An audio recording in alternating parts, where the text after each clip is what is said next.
people, Sam Pro once again. Today I have PSR 343, an old school machine, but it has a very amazing voices. So today I want to show you on how to set your worship to sound good. When you power on your keyboard, it will write to you a Grand Pro. You can hear it. So the second step you do, you come here, you press your function button and look for sustain. You put it on, and then you activate the dual. You look for a voice.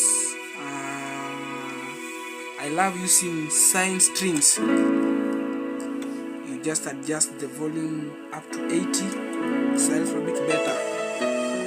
And you know, in local churches whereby a person plays a one-man band, so you have to play the split, the right hand, all those things. So you come here, you activate the split, and you make sure your M volume, M octave is at -1, and your D octave is at -1.